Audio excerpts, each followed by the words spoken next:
할렐루야. 다시 한번 오늘 금요 기도에 나오신 여러분들, 또 가정에서 유튜브로 예배하는 모든 분들에게 하나님의 위로와 평강이 함께 하시고, 또 근본 수해로 인해서 어려움을 만난 유족들과 이재민들에게 심심한 하나님의 긍휼과 자비가 함께 하시기를 주의 이름으로 기도합니다. 사실 우리 인간이라고 하는 것이 얼마나 연약한가, 보잘것없는 존재인가 하는 것을 대연 앞에 다시 한번 저희들이 깨닫게 됩니다.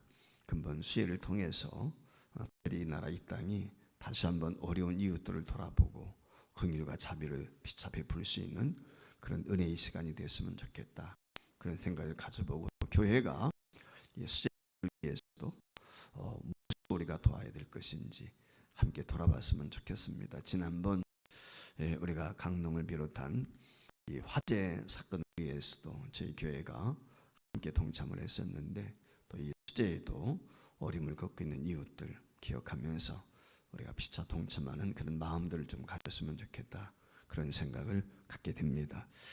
허브 밀러라고 하는 분이 커넥팅 위드 갓이라고 하는 책을 썼습니다. 한마디로 말하면은 하나님과의 연결, 하나님과 커뮤니케이션이 이루어지는 거죠.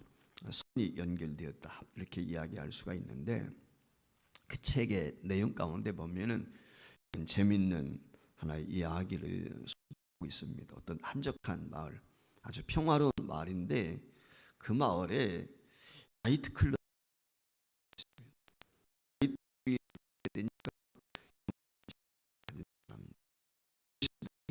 걱정하게 되는 것입니다. 야, 이 젊은이들이 이 술집에 드나들게 되면서 이 도시가, 이 마을이 타락하지 않을까, 변질되지 않을까, 그런 염려스러운 생각을 갖게 된 것이죠. 그래서 이 경건한 신앙을 가지고 있는 교회를 중심으로 해서 교인들이 모여가지고 기도를 합니다.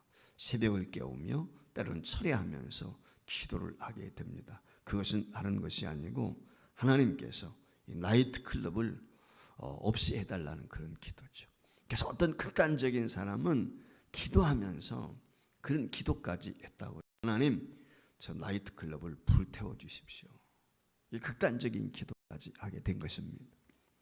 근데 이게 어떻게 된 것인지, 천둥 가지고 나무가 일면서 별이 떨어졌는데 그만 나이트클럽이 불이 나고 말았어요. 그래서 전소가 된 것입니다. 근데 이 나이트클럽 사장이 교회가 이 나이트클럽 불타게 해달라 그런 기도를 했다는 얘기를 듣게 된 거예요. 그래서 이 법정에다가 고발을 하게 되었습니다. 교회가 나이트클럽 불나게 해서 기도해서 불이 났다, 그러니까 배상을 해야 된다 라고 하는 고발장을 접수한 것입니다. 그래서 법원에서 교회 관계자들과 그리고 피해 당사자, 나이트클럽 사장을 불러가지고 그들의 이야기를 듣습니다. 그때 교인 대표들이 그렇게 이야기합니다. 우리가 기도한 것은 맞습니다. 그런 기도도 한 것도 맞습니다. 그렇다고 해서 나이트클럽이 불탔다, 이건 말이 안 되는 것입니다 라고 이야기를 했다는 거예요. 그때 이 나이트클럽 회장이 하는 말이 무슨 얘기냐, 당신들이 기도했기 때문에 우리 나이트클럽이 불이 난 것이 아니냐, 당신들 기도 때문에 우리 나이트클럽이 불탔다, 이렇게 주장을 하게 된 것입니다. 한쪽에서 교인들은 이야기하기를 무슨 얘기하는 거냐, 교회가 그렇게 기도했다고 어떻게 천둥 번개가 치고 벼락이 떨어져서 불이 날 수 있느냐, 그렇지 않다는 얘기였고, 이 나이트클럽 사장은 교회가 기도했기 때문에 불타서 망했다라고 하는 주장이었어요. 그 양편의 이야기를 듣고 있던 판사가 그런 이야기를 했다고 하는 것입니다. 어느 쪽이 잘못했는지는 우리가 자세히 알 수는 없지만 분명한 하나는 있습니다. 나이트클럽 주인은 기도의 능력을 믿고 있는데 반해서 교회 교인들은 기도의 능력을 믿기는커녕 아예 부정하고 있군요. 내가 보기에는 나이트클럽 사장이 믿음이 더 좋은 것 같습니다 라고 얘기를 했다는 거예요. 여러분, 믿음이 뭐죠? 자, 믿음에는 주체가 있죠. 자, 믿음의 주체는 누굽니까? 하나님이시죠. 하나님을 우리가 어떻게 해요? 우리가 믿음이라고 하는 것을 전제로 할 때 하나님을 알아야 돼. 하나님을 믿고 아는 것을 믿는 거예요. 모르는 걸 믿는 게 아니란 말이에요. 그 하나님을 알고 믿고 순종하는 거예요. 그러니까 알고 믿고 순종하는 것, 여기까지가 믿음이에요. 아는 것으로 끝나는 건 안 돼요. 믿는다고 입술로는 고백하는데 순종이 없으면 그건 가짜입니다. 그러니까 알고 믿고 순종하는 요 3단계, 여기에 일시 하나에 이루어지는 거죠. 그러니까 하나님이 어떤 분인지 그분을 알았어요. 그분을 내가 영접했어요. 믿었어요. 그 믿는 자는 어떻게 순종하는 거예요. 내가 이루어질 줄을 믿습니다. 그대로 말씀대로 행하는 거예요. 그런데도 불행한 것이 무엇입니까? 기도를 하는데 많은 사람들이 하나님을 안 믿어요. 하나님을 안 믿는다는 이 말의 의미는 기도응답을 부정하는 거예요. 기도응답을 의심하는 사람들이 많아요. 자, 말씀 믿습니다. 선포 믿습니다. 오히려 세상 사람이 믿기 그런데 더 좋은 이유가 어디에 있을까? 오늘 본문이 그 점을 우리에게 가르쳐 주고 있어요. 자, 예수님께서 베다니에서 하룻밤을 묵으셔서 예루살렘에 들어가셨다가 나오셔서 이제 베다니, 아마 나사로의 집이었겠죠. 가난한 동네죠. 그 베다니에서 하룻밤을 묵으신 예수님이 이른 아침에 예루살렘으로 올라가시게 되는데 뭐 가난한 나사로의 집이니까 아침 식사를 못 하신 것 같아요. 시장기가 되시니까 예루살렘으로 가시다가 길가에 마침 무화과 나무가 있는데 무성하단 말이죠. 그래서 그 무화과 나무에서 무슨 열매를 구할 수 있을까 하고 가까이 갔는데 열매가 없어요. 예수님이 저주하십니다. 오늘 여기 14절 말씀에 보면 이렇게 이야기를 하거든요. 예수께서 나무에게 말씀하여 이르시되 이제부터 영원토록 사람이 내게서 열매를 따먹지 못하리라 그랬어요. 한마디로 말하면 너는 앞으로 열매 맺을 수 없어. 열매를 예수님이 구했는데 열매가 없으니까 남들이 볼 때는 그걸 미워하고 저주한 것처럼 생각을 하는데 어쨌거나 예수님이 그 말을 했단 말이에요. 그리고 나서 예수님이 이제 예루살렘에 올라가셔서 성전을 정화시켰던 일들을 하셨겠죠. 그리고 다시 베다니로 내려가신 거예요. 그리고 그 다음 날 또 예루살렘으로 올라가시는 거죠. 그 다음 날 예루살렘으로 올라가길 때 길가에 있는 무화과 나무를 제자들이 보게 된 것입니다. 어제 예수님이 그 무화과 나무를 향해서 하셨던 생각이 났는지 어땠는지는 모르겠지만은 그 무화과 나무를 열심히 바라보니까 어떻게 되었습니까? 깜짝 놀랄 사건이 벌어졌는데 무화과 나무가 죽어버린 거예요. 잎사귀가 시들시들 말라버렸단 말이죠. 하룻밤 사이에 나무가 죽어버렸어요. 풀이 아니잖아요. 무슨 식물이 아니죠. 이게 나무란 말이죠. 그러니까 베드로가 깜짝 놀라가지고 오늘 여기 21절 말씀에 보면 이렇게 이야기를 해요. 베드로가 생각이 나서 여짜오되 라비여 보소서 저주하신 무화과 나무가 말랐나이다 그랬어요. 이것은 베드로가 대표적인 이야기지만 제자들이 그렇게 지금 예수님께 이야기한 거죠. 그 말씀을 들은 예수님이 22절에서 그렇게 답을 하십니다. 예수께서 대답하여 이르시되 하나님을 믿으라 그랬어요. 하나님을 믿으라고 하는 이 말의 의미는 지금 무화과 나무가 바른 것을 보았느냐? 믿음으로 기도하면 이렇게 된다. 한마디로 그걸 이야기하고 있는 거거든요. 여러분 잘 아시는 것처럼 예수님께서 이 무화과 나무를 정하신 이유, 그 무화과 나무가 비틀어지게 된 데는 두 가지 예수님이 말씀하신 의도가 있죠. 첫 번째는 여러분 잘 아시는 것처럼 당시 종교 지도자들, 하나님을 믿는다고 하는 당시 종교 지도자들이 열매가 없는 모습, 그게 무화과 나무 상징적으로 그 절에 부조리한 것들, 부도덕한 것들, 하나님을 믿는다고는 진짜 하나님 뜻대로 행하지 못하는 형식적인 바리새인들, 종교 지도자들, 개칠한 무덤 같은 당시 종교 지도자들에 대한 심판의 성격이죠. 그것이 첫 번째 이유예요. 그리고 두 번째 의도는 무엇이냐면 제자들에 대한 의도를 가지고 계신 거예요. 그 무화과 나무가 말라 비틀어진 것을 통해서 첫 번째는 종교 지도자들에 대한 심판을 말씀하시면서 동시에 제자들의 신앙, 믿음을 테스트하고 있는 것입니다. 한마디로 말하면 제자들에게 주시는 교훈은 뭐냐? 이런 것이다. 믿음이 무엇이냐? 그걸 여기서 말씀하고 있는. 그래서 오늘 22절 말씀에 보면 제자들에게 뭐라고 그래요?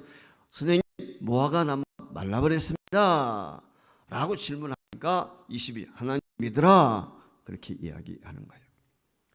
이 말의 의미는 너희가 살아계신 하나님, 그 생명 있는 믿음 갖게 되면 이 나무와 같이 너희들의 기도가 응답이 된다라고 하는 이야기예요.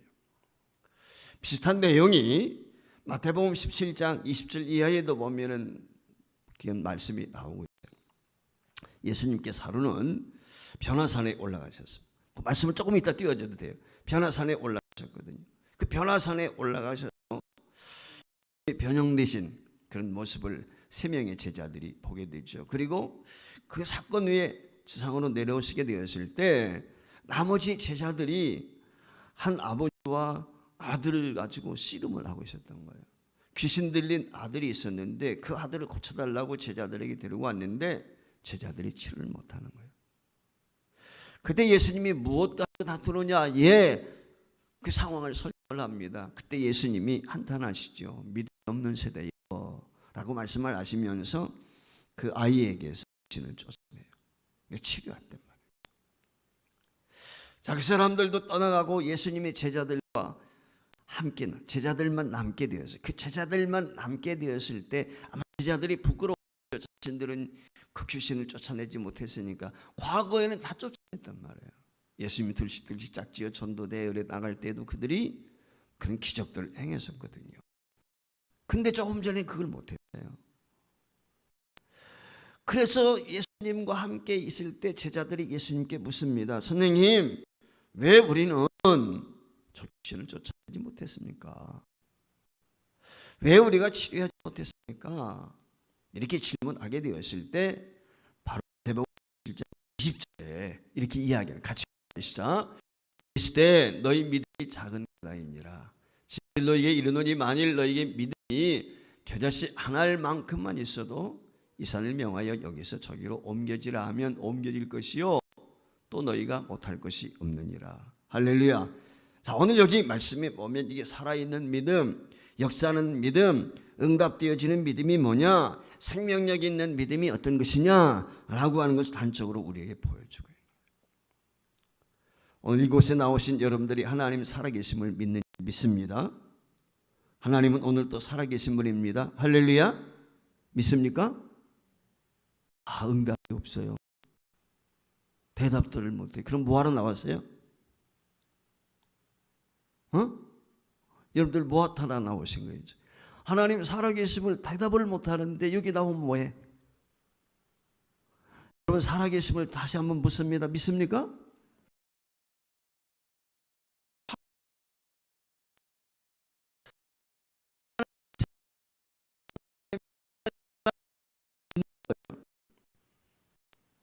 우리가 하나님의 살아계심을 믿습니다. 하나님의 역사하심을 믿습니다.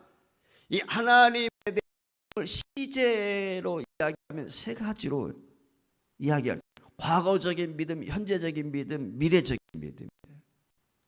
자, 여러분 사는 것처럼 과거적인 믿음은 뭡니까? 에베네셀의 하나님. 사무엘상 17장에 나오는 내용이지요. 과거적인 믿음이에요. 이곳까지 도우신 과거적인 믿음. 또 하나의 미래적인 앞으로 되어질 일에 여호와 이레의 하나님. 모리아산에서 아담이 이삭을 하나님 앞에 제물로 드리게 될 때 그 아담이 뭡니까? 이 아브라함이 이삭을 드리게 될 때 이삭 대신 준비해 놓았던 여호와 이레라 하나님께서 진 준비하신 미래죠. 하나님이 준비하신. 그럼 현재적인 믿음은 뭐예요? 거기에 마태복음에 나와 있는 1장 23절 예수 그리스도의 이름 가운데 임마누엘 하나님이 우리와 함께 하신다. 우리와 함께 하신다는 이 말은 현재지 지금. 그러니까 오늘 우리에게 필요한 과거적인 믿음도 있고 미래적인 믿음도 있고 현재 믿음도 있습니다. 근데 제일 중요한 건 오늘 지금 믿음이 지금 현재 믿음이 중요한 것입니다. 오늘 나와 함께 하시는 믿음, 이 임마누엘의 하나님을 믿는 거예요. 지금 이 자리에 하나님이 와 계시고 지금 이 자리에서 말씀을 드릴 때 그 성령께서 역사하시고 지금 하나님이 내게 감동과 감화를 주시고 그분이 내가 기도하게 될 때 내 기도를 들으신다. 지금 현재 하나님이 나와 함께 하십니다. 이게 진짜 믿음이에요. 이 믿음이 중요한 거예요. 오늘 믿음이 없다. 이 믿음이 없다는 거예요. 이게 우리에게 문제예요.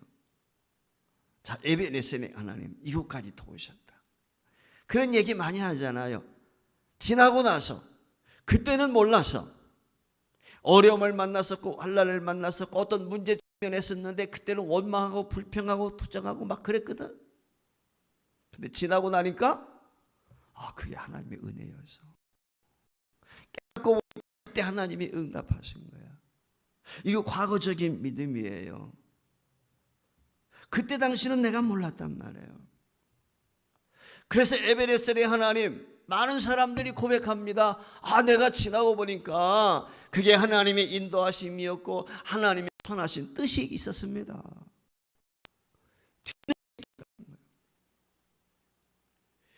그 문제를 만났을 당시 때는 어땠어요? 불신앙적인 모습을 너무 많이 보였어요. 염려하고 걱정하고 근심하고 원망하고 말이죠. 그런데 지나고 보니까 깨달아지는 거예요. 그때 하나님이 이래서 하나님을 사랑하는 자에게는 합력하여 모든 것이 선한 것을 이룬다고 그랬는데 이래서 그랬구나. 아쉽지만 깨달았는데 지나간 거예요. 이게 과거적인 믿음이죠. 오늘 우리가 미래로부터 오는 믿음이 있습니다. 앞으로 내게 응답 주실 하나님, 내가 기도하게 되었을 때, 내가 구하게 되었을 때 이렇게 해주세요. 앞으로 이와 같은 일들이 내게 일어나게 해주세요. 미래적인 거죠. 미래적인 것은 어떻게 이야기하면 소원이에요. 소원. 그렇지 않습니까? 희망상의 희망. 앞으로 이런 일들이 내게 있었으면 좋겠습니다. 이건 누구나 할 수 있어요. 근데 우리가 정작 못하는 것이 있단 말이에요. 그게 뭐냐면 현재요. 지금이란 말이지. 너희는 마음에 근심하지 말라. 하나님을 믿으니 또 나를 믿어라. 이 현재적인 것입니다. 이 미래를 얘기하는 게 아니에요. 여러분 오늘 근심하는데 내일 근심 없겠어요? 내일도 똑같이 근심이에요. 내일 근심하고 나면 모레 근심이 아니에요. 천만의 말이에요. 오늘 근심하는 사람 내일도 근심해요. 내일 근심하는 사람 죽을 때까지 근심하게 돼 있어요. 이게 무슨 얘기예요? 불신앙이에요. 불신앙. 염려, 근심, 걱정은 어디서부터 오는 거예요? 불신앙에서부터 오는 거예요. 자, 오늘 한번 여러분들 우리의 삶을 돌아보면서 곰곰이 생각해. 나는 오늘 어땠는가? 근심한 적이 없는가? 염려한 적이 없었는가? 내가 무슨 일 있으면 어쩌지? 오늘 내가 시골길 가는데 교통사고 나면 어쩌지? 별의별 생각이 다 들잖아요. 싱크홀이 내 앞에 생기면 어떻게 돼? 혹시 여러분 그런 불안과 염려, 걱정 가지고 폭우 속에서 여러분 지난 며칠 동안 지냈지 않은지 모르겠어요. 솔직하게 한번 여러분 현재 믿음은 지금 이 시간에 하나님이 역사하신다는 믿음이에요. 과거에서 깨닫고 고백하고 감사하는 것, 지금 현재 믿음 고백하고 감사하는 것 비하면은 쉬운 거예요. 그것은 지난 거니까. 미래적인 것도 그래요. 얼마든지 미래에 일어날 것을 기대할 수 있어요. 그러나 오늘 지금 당장 결단, 오늘 하나님을 믿습니다 하는 것은 결단입니다. 지금 결단. 결단이 없이는 불가능한 거예요. 이게 현재적인 믿음이거든요. 바로 이 시간 지금 말씀을 듣는 그 순간, 기도하는 순간 살아계신 하나님, 역사하신 하나님 내가 믿습니다, 이거거든요. 이건 지금 바로 결단하는 거예요. 과거적인 믿음과 미래적인 전혀 격이 다른 거예요. 주님이 지금 우리에게 물은 것이 바로 그거예요. 자, 예수님께서 무화과 나무를 저주했단 말이죠. 무화과 나무를 저주하게 되었을 때 그 무화과 나무가 저주받을 것이라고 하는 것을 제자들이 안 믿었을까요? 제자들 가운데는 믿는 사람 하나도 없었어요. 생각도 못했어요. 근데 예수님 어땠어요? 다 믿었단 말이에요. 자, 하루 지났어요. 무화과 나무가 비틀어지는 거예요. 말라 비틀어지고. 아, 그랬구나. 예수님이 어제 이 무화과 나무 저주했지. 아, 그랬구나. 그거거든요. 그게 뭐예요? 하루 지난 건 과거적인 믿음인 거예요. 예수님이 무화과 나무를 저주할 그것이 당시 믿는 사람 아무도 없다 그 말이에요. 오늘 우리도 마찬가지. 믿음이 있느냐 없느냐라고 하는 것은 현재적인 믿음인 거예요. 미래적인 것, 과거적인 걸 이야기하는 거 아니에요. 여러분 명심해야 될 것이 예수님이 말씀하시는 그 순간부터 나무가 마르기 시작한 것입니다. 이 믿음을 가지라는 거예요. 바로 이 하나님을 믿으라는 것입니다. 말씀하는 그 순간 내가 믿음으로 생각하는 그 순간 하나님께서 행하시고 하나님께서 역사하신다. 이 믿음 가지라는 거예요. 그게 믿음이라는 거예요. 다니엘서 9장에 보면은 다니엘이 기도가 있어요. 하나님 앞에 기도합니다. 그 기도에다가 깨달은 게 있었어요. 그게 뭐냐면 예레미야 선지자의 이야기를 깨달은 거예요. 예언의 말씀. 즉 이스라엘 백성들이 바벨론으로 포로로 잡혀간 지 70년이 되면 예루살렘으로 귀환한다 라고 하는 것을 다니엘이 깨닫게 된 것입니다. 그래서 그 다니엘이 그것을 깨닫는 순간 하나님 앞에 자신들의 조상 죄를 회개하면서 하나님 예루살렘 회복이 속히 이루어지게 해주세요. 하나님 앞에 기도한다. 그 하나님 앞에 다니엘이 기도하게 될 때 가브리엘 천사가 답을 가지고 옵니다. 하나님의 응답을 가지고 오는 거예요. 그런데 그 답을 가지고 올 때 놀라운 장면이 기록이 되어 있어요. 그 다니엘 9장 말씀에 보면은 그 다니엘에게 오는 가브리엘이 그렇게 이야기를 합니다. 무엇이라고 이야기하냐면 내가 기도를 시작했을 때, 내가 기도를 시작할 즈음에 명령이 내렸다. 하나님의 명령이 내려서 그 명령을 가지고 내가 너한테 왔다는 거예요. 이 말의 의미가 뭐냐면 하나님 앞에 다니엘이 하나님 이스라엘 회복시켜 주세요 기도하는 그 순간 즉시 되었다는 거예요. 그 즉시 들이쓰고 하나님께서 가브리엘 천사를 다니엘에게 보내는 거예요. 오늘 우리가 명심해야 될 것 중에 하나가 뭐냐면은 하나님은 기도하면 하나님이 들으신다는 거죠. 오늘 이 믿음이 우리에게 있는가? 이 하나님 믿어야 된다는 거예요. 정말 중요한 것은 뭐냐면 지금 말씀하시는 거예요. 자, 여러분 미안합니다만 왜 불평하고 원망하죠? 여러 가지 이유가 있어요. 과거에 실패했던 경험들이 있기 때문도 그러겠지만 현재 살아계신 하나님을 내가 믿지 못하는 데서 원망과 불평의 이유는 현재 믿음이 없기 때문에 그래요. 다른 데 이유가 있지 않아요.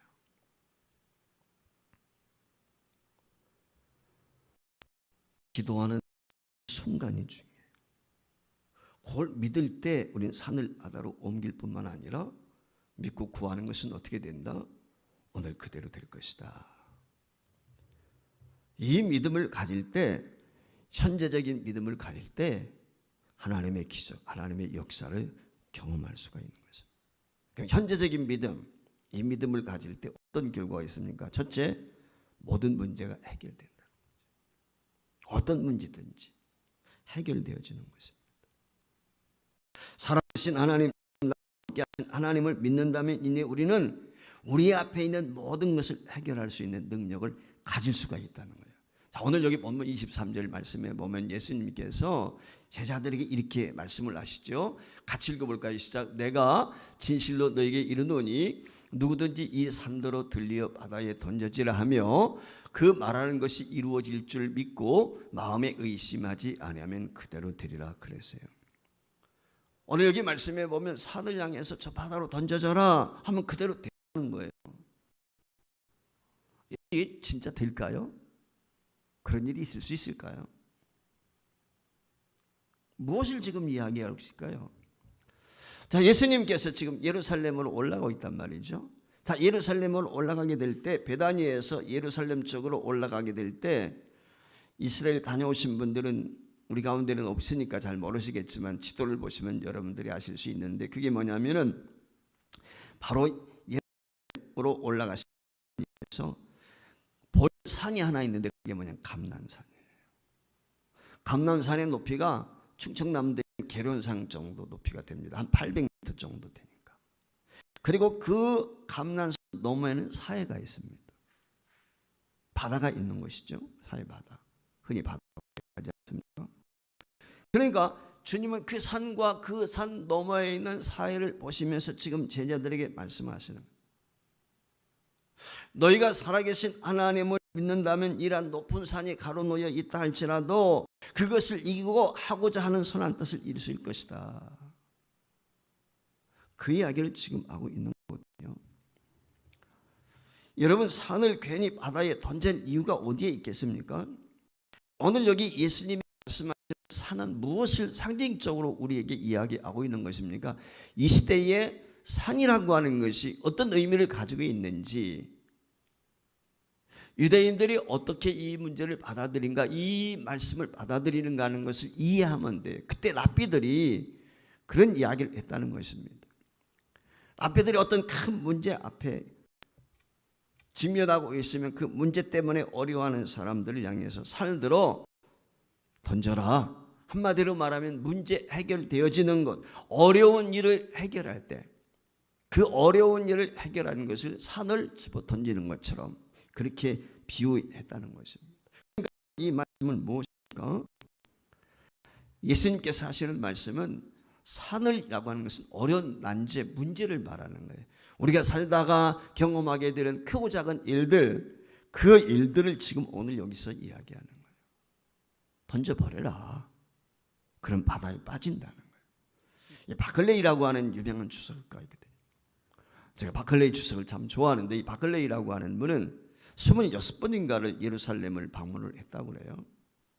그래서 그 유대 땅에 26번인가 몇 번을 방문하면서 유대인들의 풍습이라든지, 그래서 바클레이 주석이 보면은 유대인의 관습, 풍습 이런 것들에 대해 자세히 설명이 되어 있어요. 아주 유용한 것입니다. 그분이 그런 이야기를 했습니다. 그래서 랍비 중에, 유대인들 랍비 중에 이와 같이 어려운 문제를 가지고 학생들이 랍비한테 찾아오게 된단 말이에요. 선생님이 지혜를 발휘해가지고 문제를 해결해 주면은 학생들이 그 선생님한테 하는 이야기가 뭐냐면 산을 옮기는 분, 즉 문제 해결해 주시는 분, 해결자라고 하는 의미로 산을 옮기는 분, 이렇게 호칭을 했다는 거예요.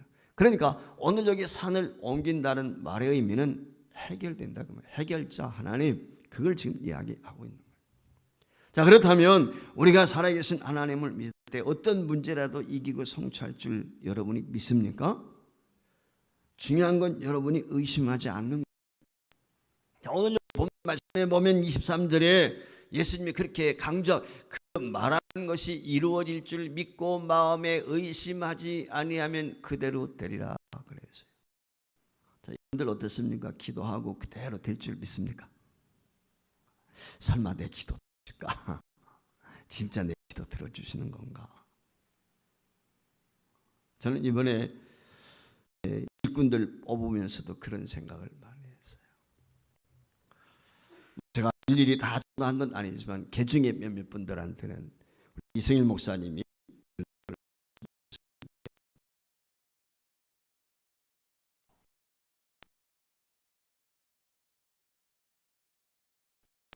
그런 이야기들을 제가 전에 듣고 뭐 이러면서 참 마음이 불편해요.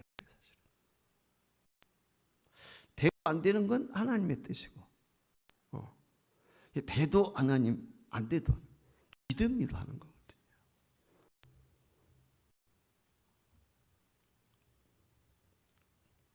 우리가 일꾼을 세워보고 어떤 일들을 직면하게 되면 그 사람이 진짜 면목을 알 수가 있어요. 진짜 믿음이 뭔지.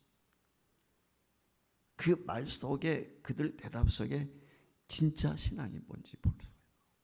진면목이 보이는 거죠. 평상시에는 믿음이 좋아 보여요. 근데 우리가 교회 봉사하는데도, 교회 섬김에 있어서도 본래적으로 성실한 사람들이 있어요. 체질적으로. 믿음으로 하는 게 아니라 인간적인 면에서. 여러분, 믿음으로 하는 것하고 인간성이 성실해 사는 건 다른 거예요. 다른 거예요. 중요한 건 믿음으로 하는 사람의 특징은 불평이 없어요. 믿음으로 하는 사람은 원망이 없습니다. 어떤 게 그게 달라요. 내 생각 불평했어요. 원망했어요. 왜? 내 의견이 반영이 안 되고 내 생각이 그대로 받아들이지 않고 이렇게 되는 거예요. 여러분, 하나님이 하시는 일은 뭐예요? 응답이 되어도 응답이 되지 않아도 이루어져도 이루어지지 않아도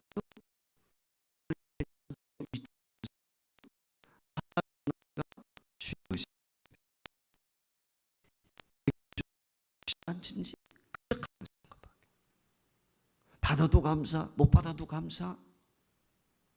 이게 전천후 감사입니다. 전천후 신앙인 거예요. 하나님이 원하는 건 바로 그거거든요. 전천후 신앙인 거예요. 여러분 잘 아시는 것처럼 문제는 뭐냐면 우리가 의심하는 거예요. 야, 하나님이 과연 주실까?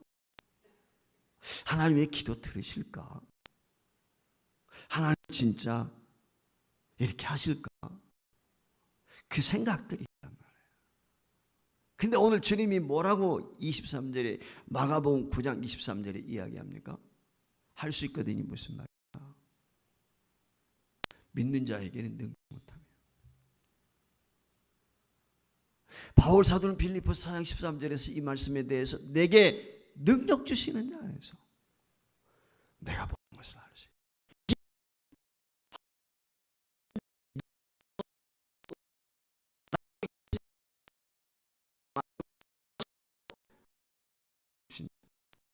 할 수 있습니다. 오늘 저와 여러분도 그렇게 대답을 해야 돼요. 그렇습니다. 하나님이 내게 능력 주시면 나는 무엇이든지 할 수 있습니다. 이게 믿음인 거거든요. 왜? 주님이 그렇게 이야기를 했으니까. 그 믿음은 이야기하는 거예요. 여러분 지금 살아계시고 나와 함께 하시는 그 하나님을 믿을 때 하나님 안에서 능치 못할 일이 없다? 할렐루야? 그게 오늘 이야기. 우리가 믿음을 자꾸 선포해야 돼. 할 수 있습니다. 나는 됩니다. 이게 믿음이거든요. 그러니까 산을 옮길 만한 믿음으로 저와 여러분이 가지고 있는 문제 해결을 위해 예수님의 이름으로 선포하고 예수님의 이름으로 행하자고 할 때 그게 선포하게 될 때 그 일이 이루어지는 거예요. 이게 믿음인 거예요. 두 번째 기억해야 될 것이 뭐냐면 오늘 예수님이 받은 줄로 믿으라 그랬어요. 오늘 여기 받을 것이다가 아니 받은 줄로 믿으라. 오늘 성경이 그렇게 이야기하거든요. 현재 살아계신 하나님을 믿는 이제 믿고 구한 그대로 될 줄 믿어야 된다. 한마디로 그 이야기거든요. 그래서 오늘 여기 보면 24절 말씀에 보면은 이렇게 예수님이 얘기하여 그러므로 내가 너에게 말하노니 무엇이든 구하는 것은 받은 줄로 믿어라. 그리하면 너에게 그대로 되리라 그랬어요. 좀 전에 말씀을 드린 것처럼 받게 될 것이다 라고 이야기하는 게 아니에요. 그대로 된다. 그대로 된다는 거예요. 되리라가 꼭 그대로 되리라.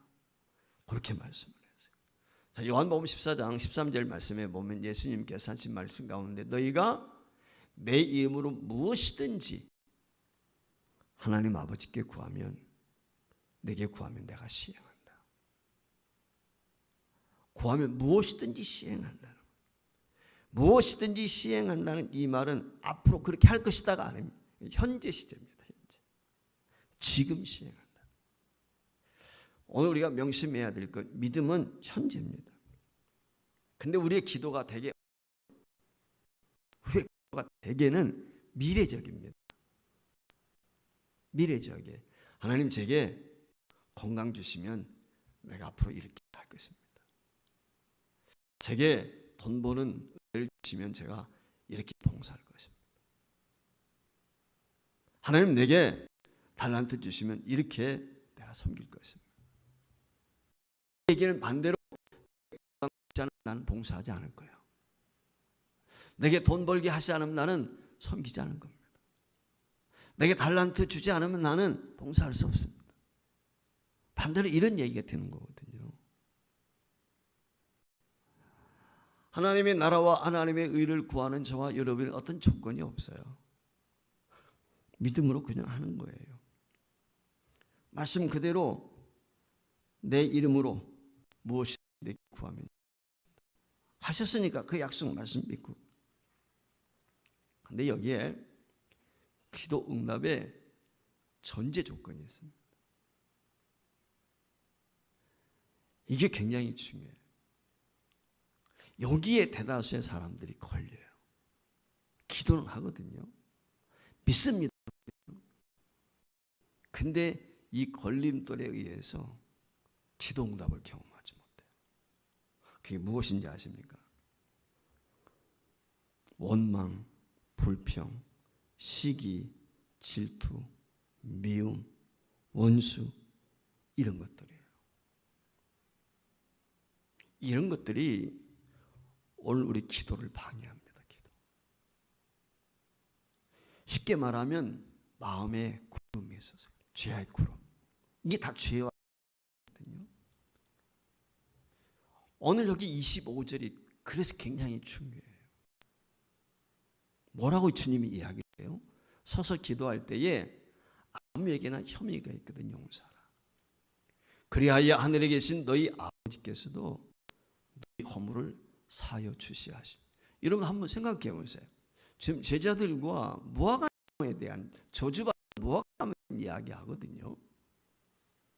그러면서 너희가 믿음으로 구하면 이 산더러 저 바다에 던져지는 그대로 된다는 거예요. 기도 응답에 대한 이야기를 하고 있단 말이에요. 그런데 오늘 여기 본문 25절 말씀에 보면 뜬금없이 예수님께서 지금 오늘 이야기하고 있는 것이 뭡니까? 형제와 걸림, 시기, 질투, 미움, 다툼, 이게 뭐 상대가 다 있잖아요. 상대, 대상이 나와 관계된 사람, 걸림돌이 있는 거예요. 그 걸림돌 해결하지 않으면 안 된다는 거예요. 그 지금 이야기하고 있어요. 이사야서 1장 15절 말씀에 보면 하나님 앞에 기도하거든요. 열심히 기도합니다. 근데 주님이 그러신 말, 너희가 많이 기도할지라도 내가 듣지 않는다. 여러분 하나님 앞에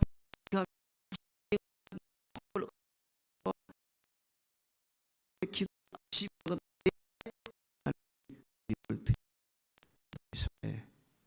피가 가득하다. 너희 심령 속에 죄가 있다. 피라고 하는 것은 꼭 살인죄만, 미움이, 시기, 질투가 살인죄죠. 이런 마음이 우리 속에 있을 때 그때 안 된다. 여러분 잘 아시는 것처럼 예수님께서 하신 말씀 가운데 보면 그와 같은 것들이 있잖아요. 하나님 앞에 예배 드리러 왔단 말이죠. 제물을 드리려고 하다가 형제하고 맺힌 것이 있어. 다툰 것이 있어. 불화한 것이 있어. 그러면 어떻게 하라고 그랬어요? 그 제단 앞에 제물 들고 가서 먼저 화해하고 하라. 그래야 하나님이 그 예배 받으신다는 거예요. 특별히 속죄제를 드릴 때 특히 기도 마찬가지예요. 기도. 여러분 낮에 해가 중천에 떠 있단 말이에요. 근데 구름이 잔뜩 끼면 해가 안 보여요. 해가 없는 게 아니에요. 구름 때문에 안 보이는 것이지. 우리도 마찬가지. 죄악의 구름이 있으면 하나님 발견할 수가 없어요. 하나님께 상달이 안 되는 거예요, 우리 기도. 그러니까 우리가 죄악의 구름을 우리 스스로 해결해야 돼요. 언제는 내가 회개하고 고백하고 내가 해결해야 되는 거예요. 언제는 주님이 해결해 주셨지만 이 점을 우리가 늘 명심을 해야 돼요. 여러분, 이 세상 만만한 세상이 아니란 말이죠. 내가 말한다고 내가 꿈꾸고 소원한다고 다 되는 세상이 아닙니다. 그러나 우리가 지금 현재 살아계셔서 나와 함께 하신 하나님에 대한 믿음으로 저와 여러분이 오늘을 살아가게 될 때, 그때 주님의 역사, 주님의 기적, 주님의 능력을 경험할 수 있어요. 저는 여러분, 믿음은 지금이에요. 지금. 집에 가서 내가 열심히 믿고 기도할 거야. 이게 지금이에요. 지금. 내가 믿는 것도 필요합니다. 과거에 행했던 하나님 일들을 깨닫고 감사하는 것도 필요합니다. 그런데 중요한 것 바로 지금 이 순간. 이 순간에 하나님을 믿는 것. 이 순간에 하나님이 역사하신다. 오늘 이 밤에 내가 기도할 때 하나님이 들으신다. 지금 역사하신 하나님, 미래의 하나님, 과거의 하나님이 아닌 현재 하나님. 열왕기상 18장에 보면 갈멜산에 하나님을 아브라함의 하나님, 이삭의 하나님, 야곱의 하나님, 이 말의 의미는 뭘까요? 과거의 하나님이지만 그 하나님이 살아계신 하나님이고, 살아계신 하나님은 현재 나와 함께 하신 하나님이라는 거예요. 그러니까 엘리야에게는 현재 나와 함께 하신 하나님이 있었기 때문에 850명의 이방신을 섬기는 제사장들과 싸움에서 두려움이 없는 거예요. 그 하나님이 나와 함께 하니까.